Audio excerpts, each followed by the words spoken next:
एक न्यू पूछ ले गुरु जी ते मुझे नाम दे देंगे। तो उसने जाके कहा महाराज जी भगत जी आए हैं और यूं कहे दीक्षा मिल जाएगी। कहा बेटा बोला। तब उसने क्या बोली, कहा जा नाम देंगे आपको। सेठ जी जाकर बैठ गया पास में, कहने लगा भाई सुन ले लाला जी। परमात्मा बोले देखो सेठ जी आप हो इन देवताओं के गणे पुजारी और परमात्मा का नाम लेने के बाद आन उपासना नहीं करनी होगी। वो कहते 100 वर्ष सतगुरु की पूजा, एक दिन आन उपासी और वो अपराधी आत्मा फिर पड़े काल की फांसी। 100 वर्ष गुरु की अनुसार साधना कर ली, सतगुरु के अनुसार एक दिन भी आन उपासना कर ली ना किसी देवी देवता की, पिछली सारा भट्ठा बैठ जाएगा तेरा।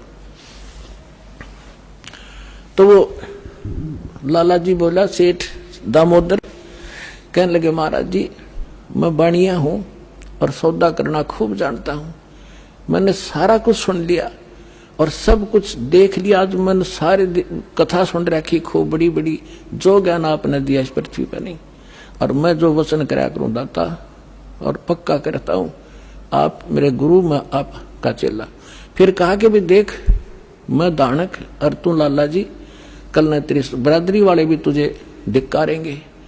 ने बोला जी मुझे नाम दो और आप साथ रहियो दास के, जो होगा सो देखी जाएगी, मुझे दीक्षा दो। और परमात्मा ने कहा कि और उपासना नहीं करोगे फिर किसी देवी देवता की, नहीं तो नुकसान हो जाएगा। लेकर नाम और परमात्मा का हाथ से चित्र बनाया करते थे, वहां जब का हाथ से बनाया करते थे सब जगह मिला करते थे। वो फोटो ले गया, जो विधि बताई थी विधान वो शुरू कर दिया आपने। फिर कुछ दिन के बाद वो कई दिन सत्संग सुने, फिर व्यापार में जाना था तो सभी वो दूसरे व्यापारी भी साथ थे।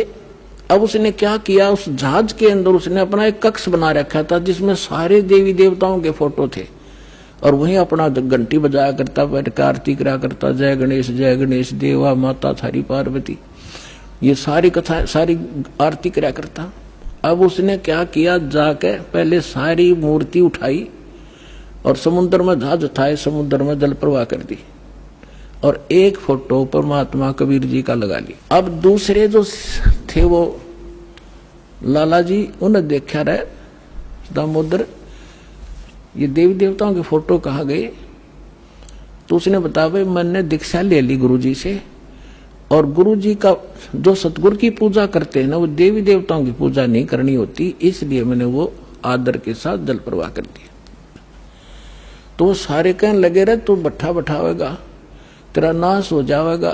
क्या है ये कबीर, ये धानक एक जुलाहा, इसकी कड़फंटी में आ गया तू, कहाँ बातों में आ गया, तेने देवता छोड़ दिए, रामकृष्ण जैसे बलवान भगवान छोड़ दिए, देखना तेरा क्या होगा। वो बोले भाई कुछ भी हो मेरे साथ, आप अपनी क्रिया करो, मैं आपको ना कहता, आप मेरे पीछे क्यों पड़ गए, मैं अपनी करूंगा आप अपनी करो। अब उस दिन उसके बाद उसको कबीर कहने लगे कि यू आ गया कबीर, दामोदर कहना छोड़ दिया। ने बोला भाई कुछ भी कहो, थारी भी जी पवित्र है, भगवान का नाम लेते। ठीक है मुझे मालूम है तुम किस विषय से कह रहे हो, कोई बात। अब वो चले गए और सब अपना माल लाद के बच्चों समेत जा रहे थे कुछ तो, क्योंकि 3-4 महीने वापस आया करते थे। जब वापस आ रहे थे पूरा माल लाद के और बीच में जब आ लिए समुद्र के, एक भयंकर साइक्लोन उठा, तूफान, समुद्री तूफान 30-40 फुट ऊंचा होकर और इतनी 200 किलोमीटर प्रति घंटा की स्पीड से चला करता, जहाज का तो निशान भी ना पाओ उसमें कित पड़ा है। और देख लिया उन नबी, क्योंकि छोटे मोटे तूफान कई बार ऐसे होते थे, उनको पता था ऐसी स्थिति थी बहुत भयंकर होती है। उन्होंने देखा तूफान उठ गया भाई, शाम का समय था, बिल्कुल सूर्यास्त होने वाला था। अब इतना भयंकर तूफान उठा, उन्होंने देखा कि तो भाई हो गया, काम बिगड़ गया। और तो थोड़ी बहुत तूफान दूर था, समुद्र में हलचल पहले शुरू होगी और जहाज डगमग करने लगा जो बुरी तरह। अब सारे अपने अपने देवता ने याद करें, कोई राम ने, कोई कृष्ण ने, जो भी जिसका इष्ट था। और दामोदर शांत बैठे।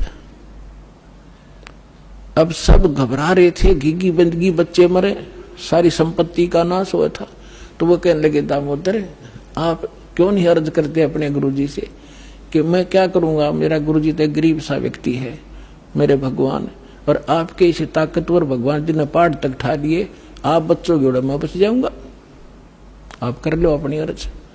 जब उन्होंने देखा कोई जतन काम नहीं कर रहा, उनमें एक वृद्ध लाला जी था, नो क्या कर भाई, क्या कर सतगुरु का भगत तगड़ा हो से, आप एक वे अर्ज कर दो। ने बोला तुम बैठ जाओ, कदे बीच में फिर नो को महाराणे ने सुन ली थी, अग बैठा को नहीं जाता, तू कर लिया रजम बंद हो जाते। तब दामोदर ने कहा था, हे परमात्मा आपका ज्ञान समझ में आ गया, और मैंने आपकी महिमा इनका आगे घड़ी गा रखी है, और दाता मुझ नीच के, ठीक है आप तो समर्थ हो, सक्षम हो, कुछ भी कर सकते हो, अगर आज कोई उक चुक होगी मुझ नीच के कारण होगी, मेरे में कोई त्रुटि होगी, मैं आपकी मर्यादा ठीक नहीं कर पाऊंगा, हे परमात्मा आपकी बेइज्जती का कारण ये दास बनेगा। न्यू कह के बेहोश हो गया, हृदय से पुकार के इस बात ने सोच कर मैं तो बहुत क्या करता, परमात्मा न्यू कर दिया, उसका न्यू कर दिया, उसके ऐसे कर दिया। इतने समय में अंधेरा हो गया, रात के 8-9 बज गए, और चांदनी रात्रि थी। तूफान ऐसे बैठ गया जैसे छाड़ा सा वहीं का वहीं, नो का नो धरती।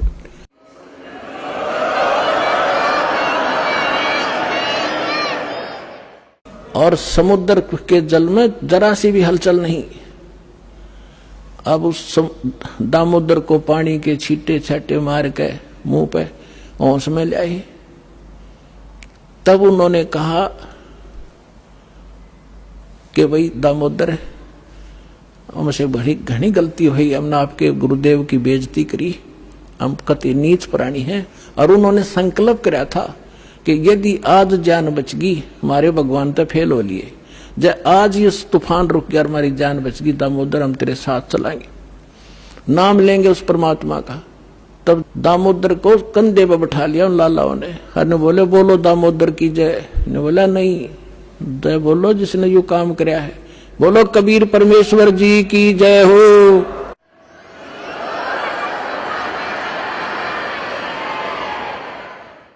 अब उधर से परमात्मा उसी दिन रात्रि में सत्संग कर रहे थे 7-8 बजे सी, और सर्दियों का मौसम था। अब कुछ भक्त सामने आसपास बैठे थे, एकदम परमात्मा ने क्या किया, ऐसे मुंह पर करनो हाथ फेर कर ऐसे झटका दिया, आसपास के बैठे भक्तां के छींटे लगे। उन्होंने सोचा भी पसीने कैसे आगे सर्दी में, गुरुजी आपके पसीने आगे? तो पर वो बोले ना भाई पसीने को नहीं आए। और क्या था, ये पानी कहां से आ गया? कि मेरे भगत का जहाज डूबा था, दामोदर सेठ नहीं था, अभी नाम लेके गया था, हाँ जी, उसका जहाज डूबा था भाई, अब वो उसने बचा कर आया हूं। अब वो भगत सोच रहे थे अक भाई, अब क्योंकि हम भक्ति अवश्य करते हैं लेकिन विश्वास दृढ़ नहीं होता, और परमात्मा कहते हैं कहा हो तो हरि नाम से, जब मन में नहीं विश्वास, बिना विश्वास के जो भक्ति करते हैं वो सफल नहीं होते हैं। तो वो कच्चे से थे और मन में उनके न्यू थी, ऐसे ही शब्द गा रहे थे, ज्ञान सुना रहे थे, पसीने आगे होंगे, हमारे सामने बैठे और वहां कैसे समुद्र में जहाज बचा के आए हैं। वो तो बात कही आई हुई। अब वहां से जब वो चलकर आए सेठ, 1-2 दिन और लग गया उन्होंने। उस दिन फिर सत्संग हो रहा था। वो पहले अपने घर गया, घर जाकर पता चला कि मेरी धर्मपत्नी भी कूड़े जा रही है, सत्संग में गई हुई है। और सारे वो सेठ ने बोले पीछे घर जावांगे, और सारे बच्चा ने साथ ले रहे, पहले अब परमात्मा का उपदेश लेंगे जब घर बढ़ाएंगे। अब हमारा बाकी आज का जीवन, आज के बाद का जीवन उनका ही हमारा, और सारे वहां चलेंगे। सीधे वहां 15-20 लाला जी उनका परिवार है। अब क्या हुआ, अब उधर सत्संग चल रहा था, वही भक्त मिले जुले से वो आया करते उस क्षेत्र में, तो सारे वही बैठे। और पीछे तय क्या हुआ, वो सारे के सारे जाके बाहर खड़े होकर जय हो पाबंदी छोड़ कबीर साहब की, जय हो भगवान कबीर साहब की। परमात्मा बोले रे बाहर कौन शोर कर रहा पता करके आइयो। अब जो ही वो बाहर गए भगत पता करने आंगन से बाहर, तो उन्होंने देखा दामोदर को, वो सब जाने थे क्योंकि वो आते जाते थे सत्संग में। तो उन्होंने आकर बताया जी दामोदर सेठ आ रहा है और उसके साथ और कई लाला जी हैं, सेठ हैं, और आपका दर्शन करना चाहते हैं। बोला बुला लो भाई, क्या बात होगी। वो सारे आगे चरणाम अपने दंडोत प्रणाम करें। हे भगवान, आपने दया कर दी, हमारे जीवन रक्षा कर दी। परमात्मा, हमसे बहुत भूल हुई, हमने बहुत गलती की, आपके भक्त को बहुत सताया, टॉर्चर किया, इसको माफ करो हम अपराधियों को। भगवान, आपने हमारी जान बचा दी, हमारा जहाज डूबता आपने बचा दिया। परमात्मा बोले क्या कह रहे हो भाई। और परमात्मा चाहते थे जिनका मन में शंका थी, वो उनका भ्रम निवारण करने के लिए एक सच बताओ, सारी कहानी क्या हुआ था कि भगवान ऐसे ऐसे हो गया था। हमने अपने सारे जंतर मंत्र कर लिए थे, कोई राहत नहीं मिली। फिर हमने आपके भगत आराध करी थी, इसने आपको पुकारा के मंत्र पर डायू दाने, यो बेहोश हो गया आपको पुकार करके। तब कहा बेटा मैं ही वहां पहुंचा था और आपकी रक्षा करी थी, और आपका अब सौभाग्य है कि आपको इस संकट आपके लिए वरदान से दोगा कि आपके समझ में आ गई और आप यहाँ आगे दीक्षा लो और अपना कल्याण कराओ। सभी ने नाम लिया, उनका कल्याण हुआ। बोलो सतगुरुदेव।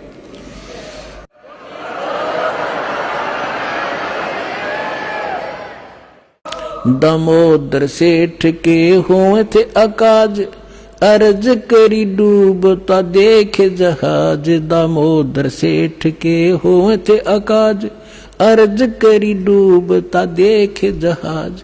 लाज मेरी रखियो गरीब नवाज, समुद्र से पार लंघाने वाले। लाज मेरी रखियो गरीब नवाज, समुद्र से पार लंघाने वाले। धन धन सतगुरु सत कबीर भक्त की, पीड़ मिटाने वाले सत साहिब।